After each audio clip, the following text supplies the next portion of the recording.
Thus farther there had been much winding around the mountain, so that the farther and carbon side was still hidden. Carter now saw a ledge running upward to the left, which seemed to head the way he wished. And this course he took in the hope that it might prove continuous.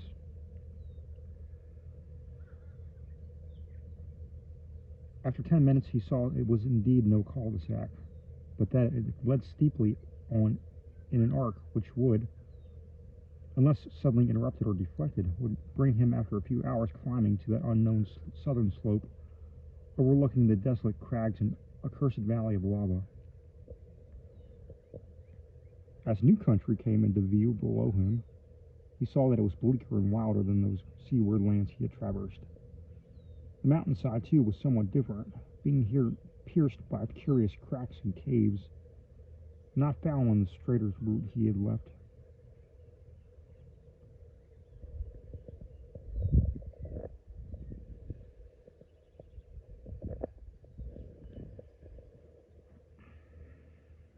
Some of these were above him, and some beneath him.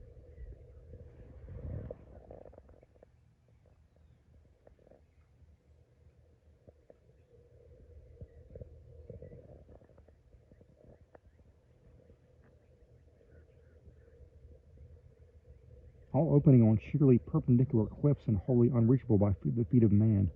The air was very cold now, but it was hard was the climbing that he did not mind it. Only the increasing rarity bothered him, that he thought perhaps it was this which had turned the heads of the other travelers and excited those absurd tales of night gaunts, whereby they had explained the loss of such climbers as fell from those perilous paths. He was not much impressed by travelers' tales, but had a good curved scimitar in case of any trouble. All lesser thoughts were lost in the wish to see that carven face, which might set him on the tracks of the gods atop unknown Kadath.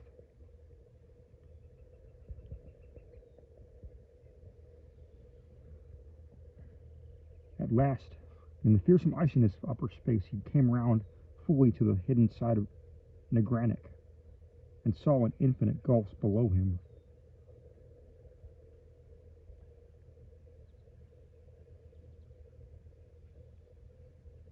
The lesser crags and sterile abysses of lava which marked the olden morass of the great ones. There was unfolded too a vast expanse of country to the south, but it was a desert land without fair fields or cottage chimneys, and seemed to have no ending. No trace of the sea was visible on these sides.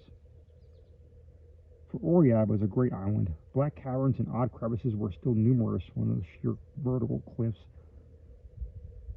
but none of them was accessible to a climber. There now loomed aloft a great beetling mass which hampered the upward view, and Carter was for a moment shaken with doubt lest it prove impassable. Poised in whiny insecurity miles above Earth, with only space and death on one side and only slippery walls of rock on the other, he knew for a moment the fear that men shun Negranic's hidden side.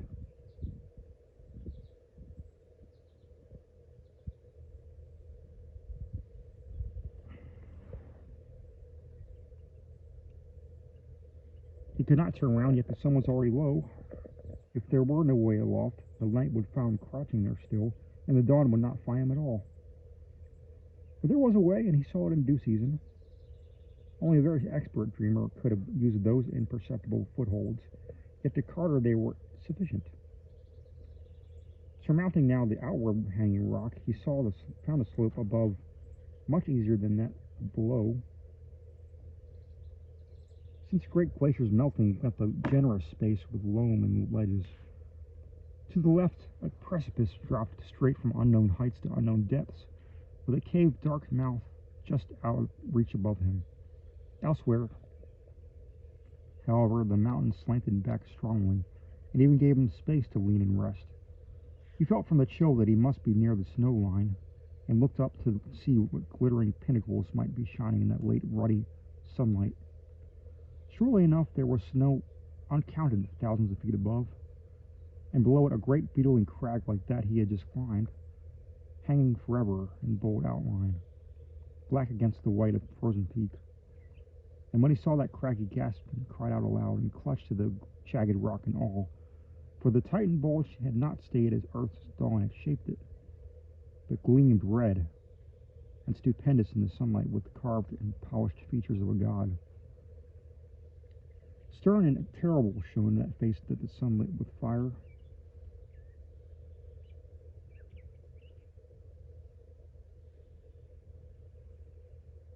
The sunset lit with fire. How vast it was, no mind could ever measure, but Carter knew at once that no man could have fashioned it. It was a god chiseled by the hand of gods, and looked down haughty and majestic upon the seeker. Rumor had it that it was strange and not to be mistaken, and Carter saw that it was indeed so, for those so long, narrow eyes and long lobed ears, and that thin nose and pointed chin.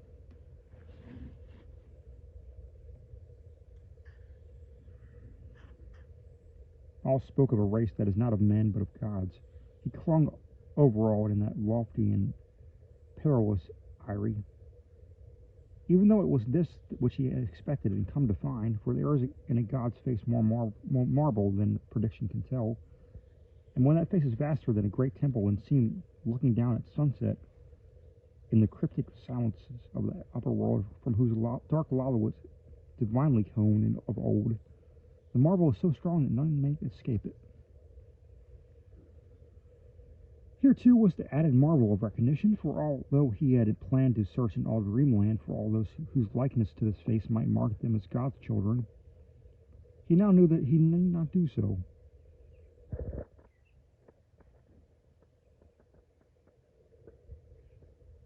Certainly, the great face carved on that mountain was of no strange sort, but the kin of such he had often seen in the taverns of the seaport, Celophae, which lies in Nargai, beyond the Tenarian hills, and is ruled over by that King Karanes, whom Carter once knew in waking life.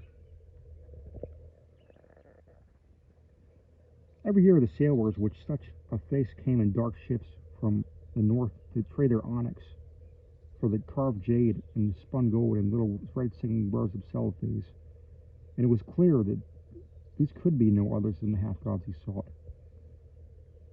Where they dwelt, there must be cold waste lie close, and within it unknown Kadath and its honest castle for the great old ones.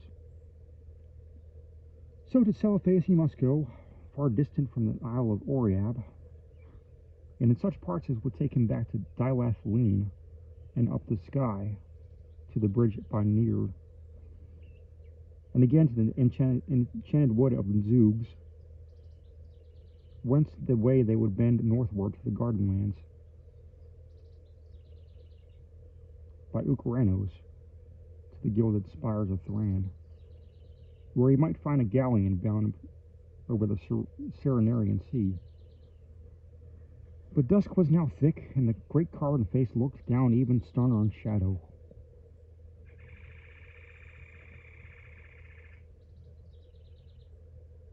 Perched on that ledge, Night found the seeker.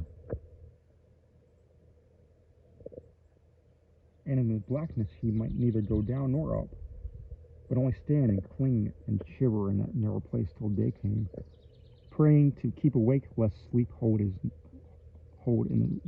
him in the dizzy miles of air to the crags and sharp rocks of the cursed valley. The stars came out, but save for them there was only black nothingness in his eyes. Nothingness leagued with death, against whose beckoning he might do no more than cling to the rocks and lean back from an unseen brink. The last thing of earth that he saw in the gloaming was a condor soaring close to the westward precipice beside him.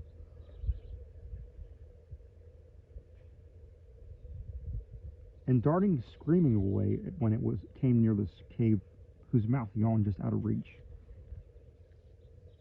Suddenly, without a warning sound in the dark, Carter felt his curved scimitar drawn stealthily out of his belt by some unseen hand. Then he heard it clatter down on the rocks below. And between him and the Milky Way, he thought he saw a very terrible outline of something, noxiously thin and horned and tailed and bat-winged. Other things, too, had begun to blot out patches of stars west of him, and as if a flock of vague entities were flapping thickly and silently out of the inaccessible cave in the face of the precipice. Then a sort of cold, rubbery arm seized his neck, and something else seized his feet, and he was lifted inconsiderately up and swung out about in space. Another minute and the stars were gone, and Cutter knew that the night gaunts had got him.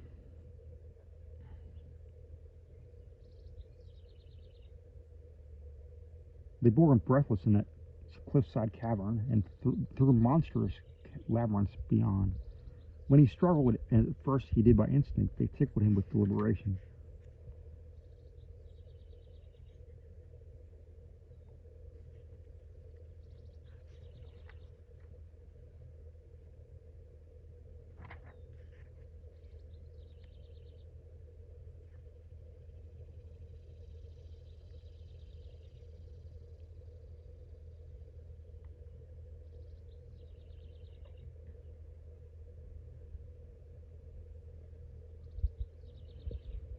They made no sound at all themselves, and even their membranous wings were silent.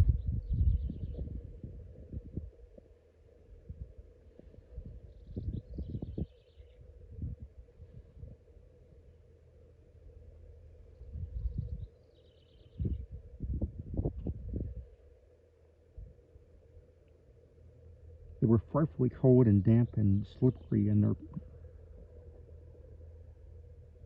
paws needed one detestably. Soon they were plunging hideously downward through inconceivable abysses and a whirling, giddying, sickening rush of dank, tomb-like air. And Carter felt that they were shooting into the ultimate vortex of shrieking and demonic madness.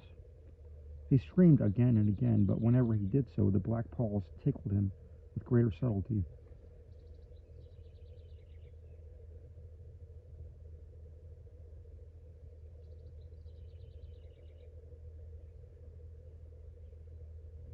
Then he saw a sort of great phosphorescence about.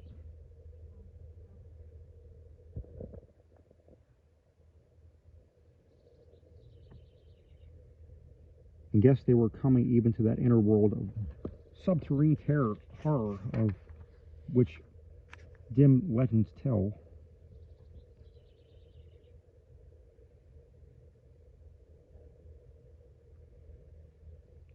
And which is lit only by the pale death fire where with reeks the ghoulish air and the primal mists of the pits of Earth's core.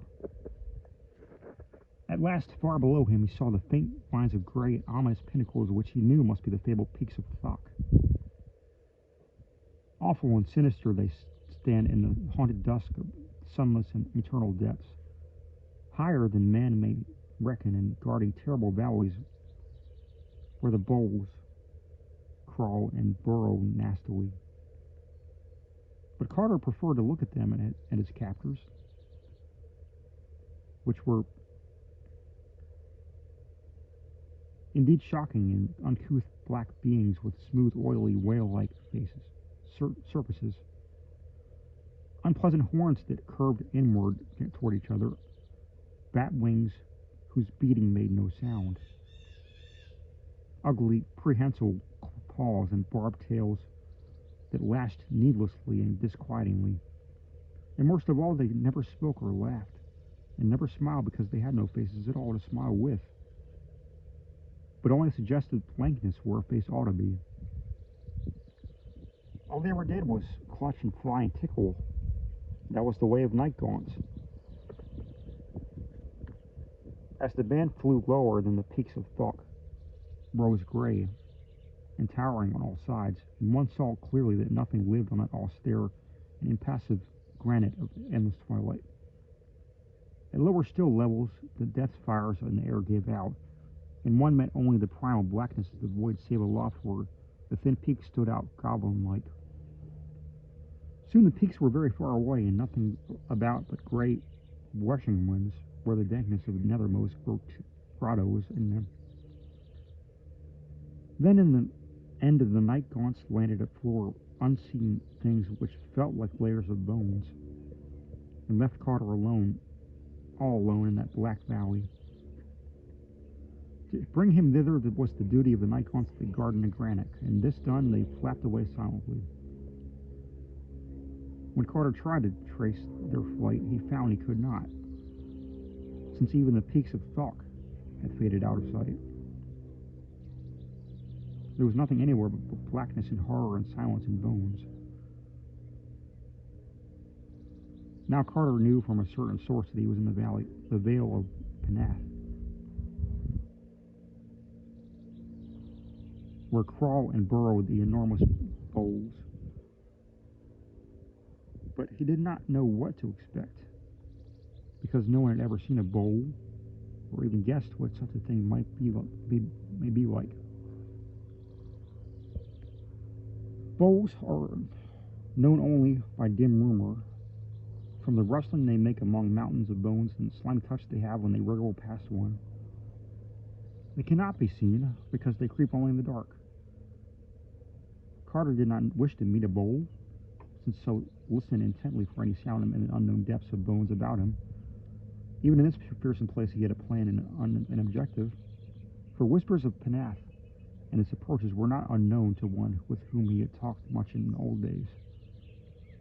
And in brief, it seemed fairly likely that this was the spot in which all the ghouls of the waking world cast the refuse of their feastings, and that if he had but good luck, he might stumble upon that mighty crag taller than Thok's peaks, which marks the edge of the domain. Showers of bones would tell him where to look, and once found he could call a ghoul to let down a ladder, for strange to say, he had a very singular link with these terrible creatures.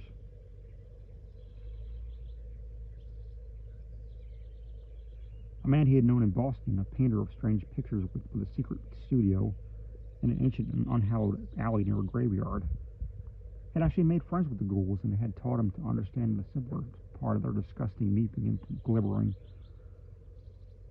This man had vanished at last, and Carter was not sure that what he might find now, and use for the first time in dreamland, that faraway anguish of his dim waking life.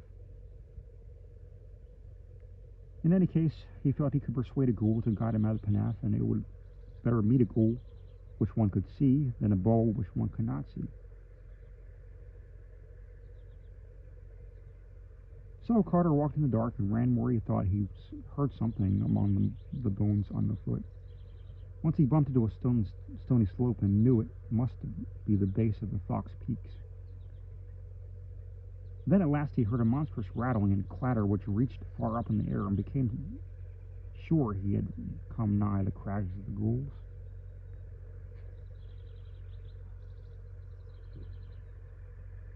He was not sure he could be heard from this valley miles below, but realized that in the inner world has strange laws. As he pondered, he was struck by a flying bone so heavy it must have been a skull, and therefore, realizing his nearness to the fateful crag, he sent up as best he might that meeping cry which is the call of the ghoul. Sounds traveled slowly, so it was some time before he heard an answering glimmer. But it came at last, and before long he was told that a rope ladder would be lowered. The wait for this was very tense, since there was no telling what might have been stirred up, what might not have been stirred up among those bones by a shouting. Indeed, it was not long before he actually heard a vague rustling afar off. At this, thoughtfully he approached. He became more and more uncomfortable, for he did not wish to move away from the spot where the ladder would come. Finally, the tension grew almost unbearable, and he was about to flee in panic when the thud of something on the newly heaped bones nearby drew his notice from the other sound. It was the ladder, and after a minute of groping, he had it taut in his hands. But the other sound did not cease, and following him even as he climbed. He had gone fully 5 feet from the ground when he heard a rattling beneath, waxed emphatic. It was a good 10 feet up when something swayed the ladder from below. At a height it must have been 15 or 20 feet. He felt his whole side brushed by a great slippery length, which grew alternately convex and concave with wriggling, and thereafter climbed desperately to escape the unendurable nuzzling of that loathsome, overfed bull, whose form no man might see. For hours he climbed with aching arms and blistered hands, seeing again the great death fire and the fox uncomfortable pinnacles. At last he discerned above him the projecting edge of the great crag of ghouls, whose vertical side he could not glimpse. And hours later he saw a curious face peering over it, as a gargoyle peers over a parapet of Notre Dame.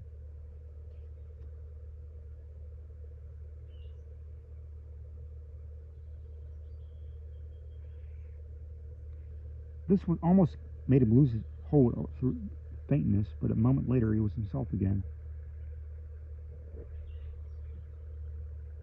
For his vanished friend Richard Pickman had once introduced him to a ghoul, and he had knew well their canine faces and slumping forms and unmentionable idiosyncrasies. So he had himself well under control when that hideous thing pulled him out of the dizzy emptiness over the edge of the crag, and did not scream as the partly consumed refuse heaped at one side or at the squatting circles of the ghouls who gnawed and watched curiously.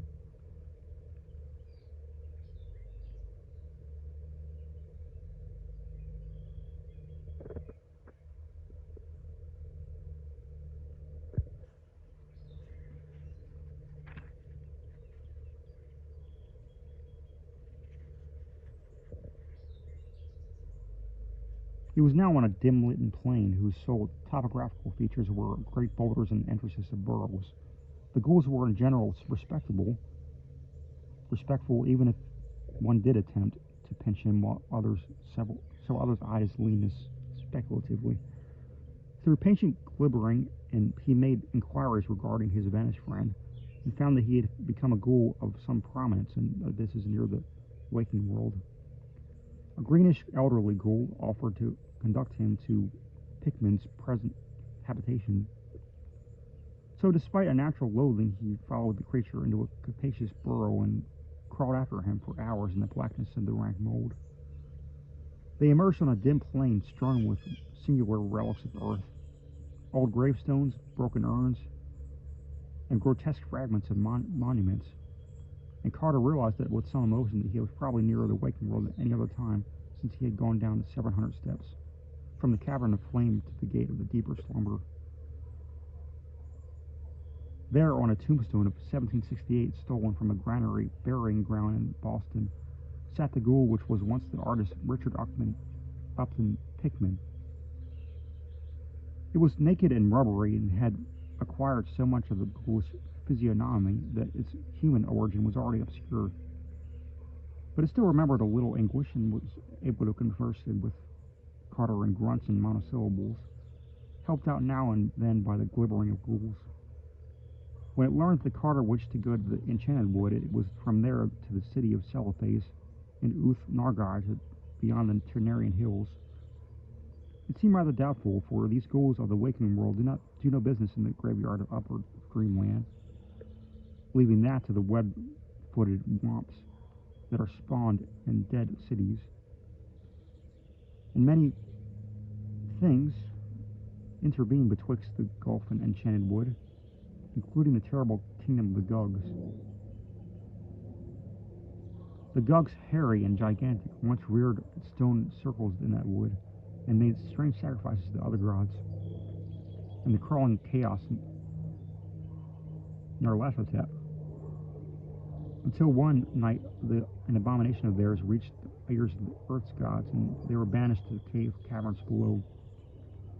Only a great trap-door of stone with an iron ring connects the abyss of the earth ghouls in the Enchanted Wood.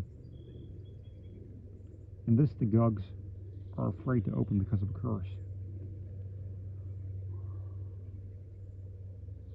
That a mortal dreamer could traverse their cavern realm and leave by that door is inconceivable, for mortal dreamers were their horror food. and they have legends of the toothsomeness of some streamers, even though banishment has restricted their diet to the gas. Those repulsive beings which die in the light, and which live in the vaults of Zin and leap on long hind legs like kangaroos.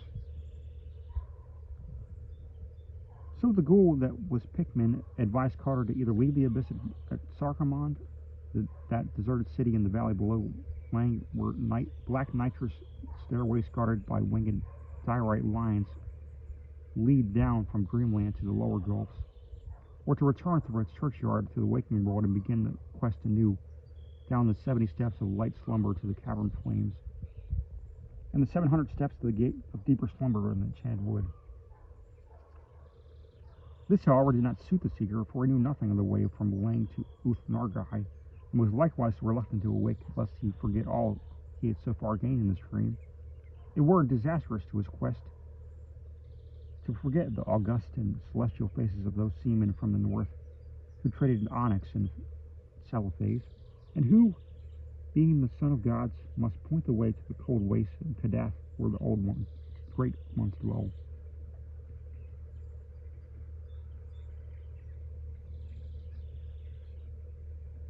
After much persuasion, the ghoul consented to guide his quest inside the great wall of God's kingdom.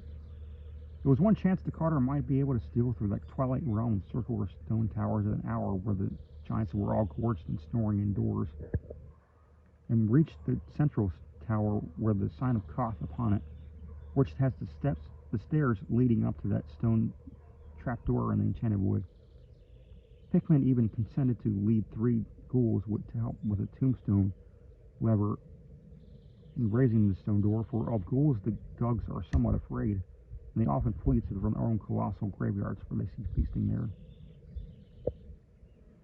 He also advised Carter to disguise as a ghoul himself, shaving the beard he had allowed to grow, for ghouls have none, walloping naked in the mold to get the correct surface, and lopping in the usual slumping way, with his clothing carried in a bundle as if it were a choice morsel from a tomb. They would reach the city of the Gugs, which is coterminous with its whole kingdom, through the proper burrows and emerging in a cemetery not far from the stair containing Tower of Koth. They must beware, however, in a large cave near the cemetery, for this is the mouth of the vaults of Zin, and the vindictive ghasts are always on watch there murderously for those denizens of upper abyss who prey and hunt on them. The ghasts try to come out when the Gugs sleep, and when they attack ghouls as readily as Gugs, for they cannot discriminate. They are very primitive and eat one another. The Gugs have a sentry at a narrow place in the vaults of Zin, but he is often drowsy and sometimes surprised by a party of ghasts, though ghasts cannot live in real life. They can endure the great twilight of the abyss of hours.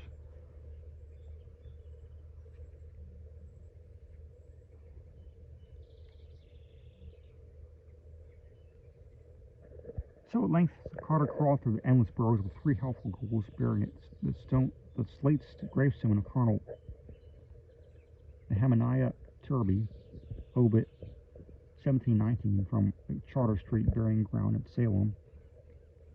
When they came again into the open twilight, they were in a forest of vast, lichened monoliths,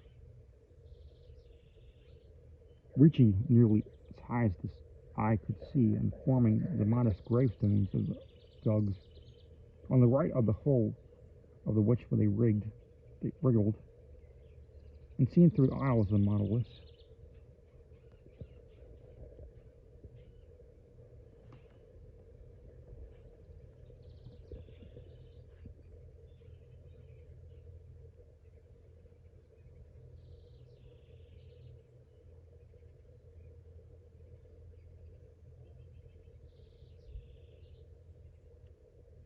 was a stupendous vista of cyclopean round towers mounting up illimitable into the gray air of inner earth. This was the great city of the Gugs, whose doorways are 30 feet high. Ghouls come here often, for a buried Gug will feed a community for almost a year. and even with the added peril, it is better to burrow for Gogs than to bother with the graves of men. Carter now understood the occasional tightened bones he had felt beneath him in the Vale of Kadath.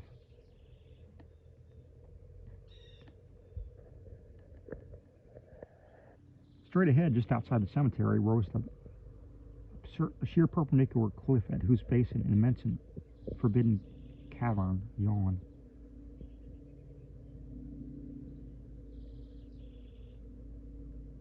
This, the ghouls told Carter to avoid as much as possible, since it was the entrance of the unhallowed vault of Zin, where Gug's hunt gasped in the darkness. And truly, that warning was soon well justified, for the moment a ghoul began to retreat toward the towers to see the hour of the Gug's resting had been rightly timed, for there glowed in the gloom of that great cavern's mouth the first pair of yellowish-red eyes, and then another, implying that the Gugs were 1 century less. And the gas had indeed an excellent sharpness of smell. So the ghoul returned to the burrow and motioned his companions to be silent. It was best to leave the guests to their own devices, and there was a possibility that they might soon withdraw, since they must naturally be rather tired after coping with a Gug century in the Black Vaults. After a moment, something about the size of a small horse hopped out into the gray twilight, and Carter turned sick at the aspect of that scabrous and unwholesome beast, whose face was so curiously human despite the absence of a nose, a forehead, or other important particulars. Presently, 3 other guests hopped out to join the fellow, and Ghoul glibbered softly at Carter that their absence of battle scars was a bad sign. It proved that they had not fought the Gug sentry at all, but merely slipped past him as he slept, so that their strength